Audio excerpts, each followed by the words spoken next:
Ja kur rikthyem nga Vox Popi dhe tani kemi një të ftuar mjaft interesante, nuk e di un kam emocione ta prezantoj. Është speciale. Është poete, shkrimtare. Kam vërtet frikë ta prezantoj se do më thot çan këto emisione pa i zotit. Nuk e di Valltona e thot apo jo, por është sot me ne Mimoza Meti. Erdhe Mimoza në What of the Show. Faleminderit për ftesën, se dija që kishte këtë titull emisioni juaj. Nuk të pëlqen, është interesant. Është pak flagrant. Ne kemi censuruar, është What the F. Ka me çdo shkronjë. Kemi shqipëruar, po. Okej. Mimoza, ne të kemi parë rrallë herë në intervista, por dhe kur ke dalë ke pas kështu probleme ose krici me moderatorët, me Gerta Gixharin e kujtojmë atëherë, me Nevinën. Si ke qef intervistat apo ka qenë problemi i moderatorëve? Tashi varet nga shikuesi, ju nga intervistat e mia me sa duket këto mbani mend. Po, këto mbaj mend. Janë bërë më virale. Po tani të shikosh nuk do të thotë të përqendrohesh në viralitet. Shikimi ose interesi për një personazh letrar, siç mund të jetë rasti në fjalë që jam unë, do të mësojmë pak të shikojmë, sepse mënyra e thjeshtimit të parit pastaj çon edhe në një neurotik të vetë personit që intervistohet. Po flas vetëm për veten time, por në përgjithësi që nuk ndjehen komfort dhe njerëzit dhe publiku mësohen të shikojnë sensacionale, jo në kuptimin e përndimit të asaj që është aventurë në ekzistencën e konceptit me realitetin, por në përplasjen ose në atë që quhet ndryshe aksidenti midis palëve që observojnë njëri tjetrin. Dhe mungesa e kulturës sigurisht çon drejt kësaj të dytës që vetëm elementet aksidentale për këto intervista dhe jo aksidentale në mënyrën e të menduarit, sepse mund të kemi një aksident mendor që është shumë interesant që ti se pret kurrë që tjetri ta mendoj këtë dhe të krijon një përplasje. Po aksidente teknike. Po, që ndodhin dashur pa dashur. Domethënë teknike të nivel teknik që një persona si shkoj mendja që tjetri mund të bëj këtë budallallëk dhe të reagojë, ë?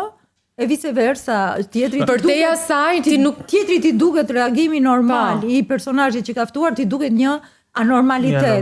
Dhe këto, domethënë, këto dëshmojnë në përgjithësi këto aksidente për cilat ne po flasim, dëshmojnë për një nivel të disbalancuar të zhvillimit të kulturës, që disa ecin në disa ritme të tjera dhe disa kanë mbetur në disa tjera, dhe media çuditërisht i takon palës që është në numër demografik më i gjerë. Duke qenë se ti je një shkrimtare, poete, unë doja të pyesja cili është perceptimi yt për dashurinë dhe si e shet ti sot dashurinë tek të rinjt, se ka një diferencë brezash dhe ka ndryshuar gjëja. Ai me cilin unë ri, pavarësisht se ka probleme invaliditeti, ri prej 7 vjetësh, kur erdhi ishte 33 vjeç, nuk e di si mund të quhet i ri vjetër. I ri, patjetër që i ri. Nuk vere ndonjë ndryshim në konceptin e përthithjes së raportit, njerëzit që formatohen nga kultura dhe që kanë interes për të ditur, sepse një palë pluskojnë, një palë organizojnë. Kjo është being, një palë pluskojnë. Është një diskurs që u intereson të dyja palëve. Për shembull, ai ka një kuriozitet shumë të madh për mua pse unë jam kështu. Dhe shpesh më thotë kam shumë qejf të bëj ty ADN-n. Do të analizoj, të di si funksionon ti. Dhe unë i them, unë me kulturën që kam dhe me skepticizmin tim i them, po si mund të besosh ti në një analizë që e bëjnë njerëz një palë tretë, pra që si jemi as unë dhe as ti, një palë tretë që mund t'ja kërcasi si doj, se unë nuk kam besim shumë në këto shkencat eksakte. Nuk ke besim të shkenca? Jo, nuk kam. Normali prandaj Babai të rjetën më ka sunduar, se s'po them dhënuar, po më ka sunduar që do ngrën spinaq se ka hekur dhe doli që s'kishte hekur.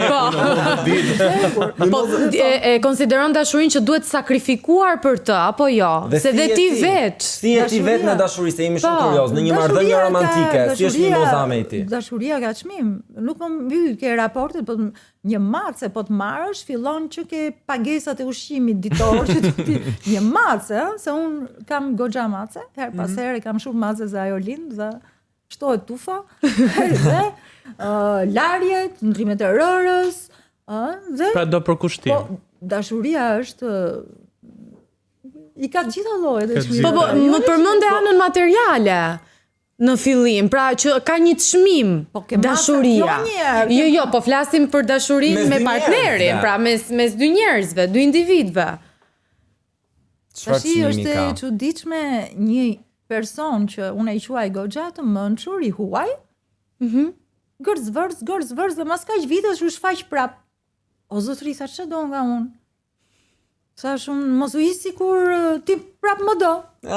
Dhe ai tha, unë dua vetëm atë që se shkatroj dot. Sa e bukur! Ti nuk e ke lejuar atë që të shkatroj ty. Jo, Po mi, kjo duhet jetë për çdo lloj burri. Mimoza, cila është gjëja më e çmendur që ke bërë ti për dashurinë ose për një njeri? Një diçka që është madhore. Tash ti nuk mund t'i mendoj kështu, po kam bërë retrograd, quhet në hapësirë këtu jam në pozicion, domethënë të kthesh Kthimi mbrapa, po. Progresosh, bën regres. Kam bërë regres me koshiencë. Je bërë pishman? Shiko, në qoftë se e mendojmë në mënyrë fëminore, progresi ka kuptim që gjithmonë ecën përpara. Në qoftë se e mendojmë në mënyrë të plot, progresi është një sferë dhe duhet analizuar libri Princi i vogël, një sferë që kur ati humbi princit, i humbi qingji dhe i tha dikush nga ato personazhet abstrakte që ka aty dhe konkrete, i tha që tu humbi qingji, tha, dhe s'po shqetësohesh. Po s'ka ku të shkoj ta se në planetin tonë. Pra dhe dashuria kështu nuk ka ku shkoj, po që për të ardhur do vi. Problemi është që ajo humbja nuk ka ku të shkoj se do vi prap. Do vi prap dhe ty të erdhi.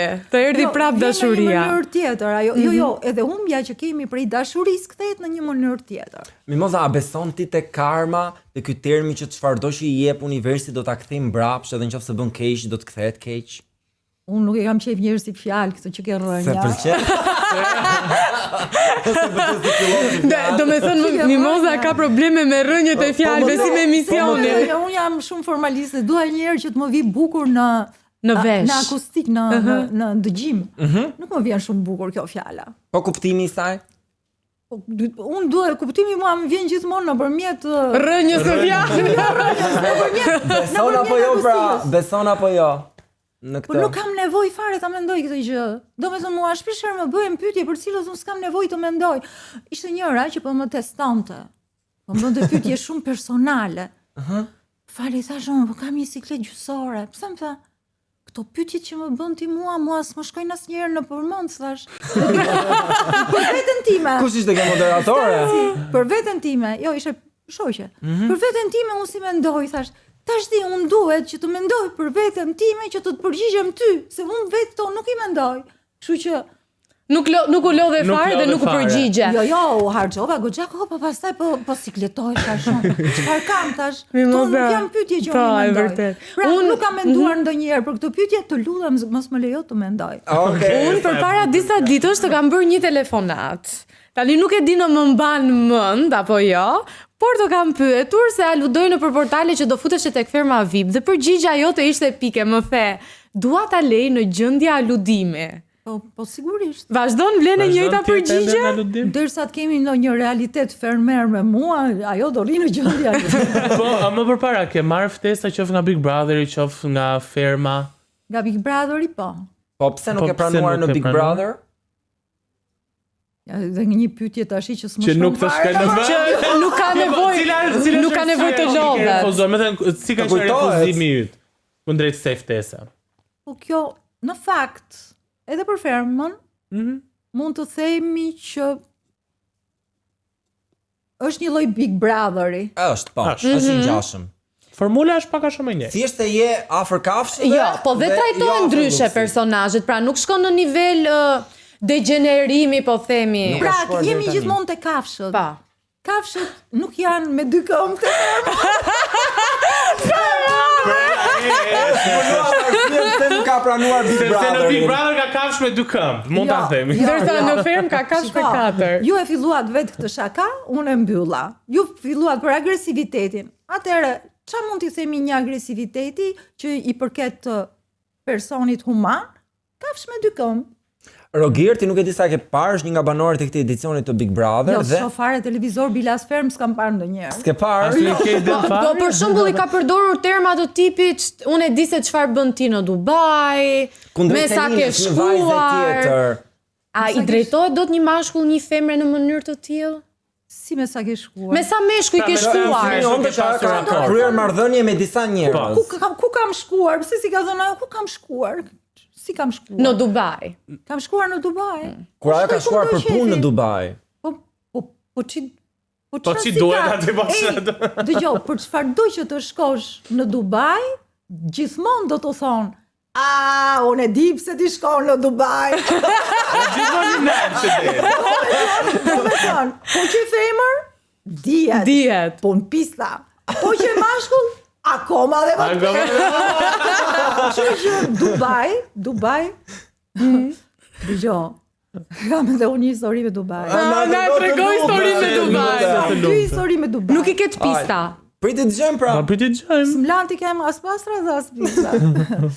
Isha me një person që kisha goxha afeksion. Dhe i them, një shoqja ime më ka propozuar që të shkojmë në Dubai. Besoj se aty ai vendosi që të më larg. Direkt, vetëm nga napi Dubai. Çfarë tha? Edhe të ktheu ato sytë të tmerrshëm si u kisha bërë ndonjë krim. Të krim. Dhe pastaj A ishte shqiptar, më falë të ishte shqiptar apo i huaj? Ai kishte punuar në Dubai, ishte i huaj. E dinte ai ç'bëhej në Dubai. Jo, ai e dinte, po për vete ai kishte bërë biznes, punë dhe ishte burr i ndershëm në Dubai. Okej. Të Dinte tjerët vetëm nuk ishin namin, në rregull, po.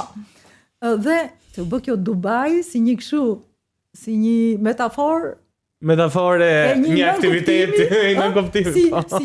si një organ seksual në glob.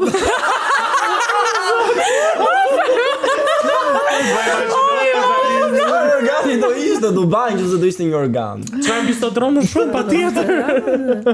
Dhe ai kishte aq dyshime pastaj ai sa më pyeti për ndërtesën se ç'qen ka një ndërtesë. Khalifa më Burj Burj Khalifa. Khalifa, është quhet ajo ndërtesa e Dhe madhe. më tha, e di ti sa si quhet ndërtesa ku diun? U s'dia gjë hiç, se aty provoj ndershmërinë time tani. Pra në Burj Khalifa ndodhin këta. Ti lumtur, tha, si ka mundësi tha që ti nuk e di këtë. Po se di, thash, ja që se di. Dhe vazhdojmë. Dhe pastaj vajza më ftoi që kam në Vancouver. Mami dha, ku dëshiron ti bëjmë pushimet bashkë?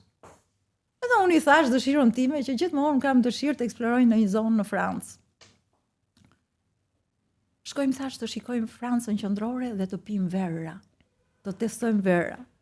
Në çmend e tha me Francën. Po çfarë ku do shkojmë i thash? Kam shumë qejf të shkojmë në Dubai. Po atje nuk vi thash. Po pse? Po Dubai ne kam këtu. Ç'më duhet të shkoj deri në Burj Khalifa? Si përfundim nuk u ndave nga ai partner apo u ndave? Më la. Më la. Të la për Dubai, Tani për një këtë gjë. këshill, si duhet të reagojmë ne kur na lën Moza? Më gjithë kur na afron për Dubai. Gocave. Jo, për gjithë. Në qoftë se ke fuqi, vuaj dhe shkatrau se s'ka më bukur. Është bukur të vuash nga dashuria. Të kisha mundësi përjetësisht do vuaja, po. Sot dëgjova për shembull atë këngën, isha makinë kur ishte njëri nga Maqedonia dhe donte atë këngën Je suis malade, jam i smur. Prit. Edhe filloi pastaj po e këndonte. Po nuk po e këndonte ajo që ka kënduar, po e këndonte kjo. Lara Fabian. Bravo. Po, Që s'po bën sikur vinte. është e smur, sepse Po. koka e smurit ka ikur. Edhe tani bëjmë sikur jemi Tani smur. çmendën njerëzit, nuk sëmuren. Çmendën nga dashuria. Nuk e di. Edhe që kur lindi fjala seks është ngatruar shumë puna. Se përpara nuk përdorej. Përpara thonë do bëj dashuri, po tash i thon më gjërash. Do bëj dhe sparkatë. Dhe Pa mendoja, si ka mundësi thoja që njerëzit dikur mund të vuanin kaq thellë? Edhe po mendoja, sa e thellë, sa i thellë është absurditeti njerëzor dhe me sa seriozitet që merret, siç kemi marrë gjithë, siç kemi qef, po s'kemi dhe takat të marrim. Po si vuan tim kur ndahesh, kur të lën? A qan? Apo shkruan? Do tash kur ke lot qan, kur s'ke ç'a do bosh. Se the shkatrosh, përdori një fjalë kaq të madhe, domethënë si je ti pas ndarjes? Tashi varet se ç'ke gjetur edhe kush ka lënë. Ma e si të kalën, sa e ke dashur. Ndërkohë, di pse do pyes sepse në TikTok është një poezi e famshme jotja, që ke thënë që një poezi ka dedikuar Edi Ramës dhe ka qenë tekstualisht që je gomar, kjo është diçka që duket. Tani sa gjenerata do ndrojnë, aq herë do thuhet kjo. Jo, thjesht dua të di sepse unë e gjeta poezinë edhe ishte fytyrë e bukur dikur tani stigmatike në gjurmët e tua që vrasin që të kanë bërë. Në gratë që i humbe, që i braktiste. Në gratë që i humbe, që i braktiste. A shpëtuan duke ikur prej teje për të mbetur gjallë diku në lëmosh ndjenje. Jam jotja, më ke gjithmonë më ke pasur, mbështetje, frym, shteg në rrugë pa krye. Por ti s'e kupton nga që je gomar dhe ky është shkaku që unë të dua tmerrsisht. Tani pse kjo, do me thënë që je gomar, kjo dihet, ku ishte një zbërthim i vogël i kësaj? Një ditë tjetër dashurohesh, një ditë tjetër do jetën dhe ajo të do, lam të mira si shpendi plagosur që largohet prej tjera e tjera. Pra, gjithë të piktur të ekzistencializmit i cili ishte me një iluzion kaq madhështor mbi lirinë dhe mbi individin, sigurisht Edi Rama e përjetonte sepse kishte gjitha mjetet për ta përjetuar, quhen mjete dallimi. Pra, kishte mjete dallimit mjaftueshme, gjithashtu dhe unë i kisha të rrequr vëmendje etj, por mënyra e raportimit ishte pak egzageruar. Unë isha një idol në sytë e tij, po ndërkohë, dhe pikërisht për këtë, por që të duash dikë ka dy dashuri. Dashuria pa kondicion. Pa kusht. E di çfarë do duash ti mimoza tani? E shikon atë pulsantin aty ngjitur? Po me? Do duaj një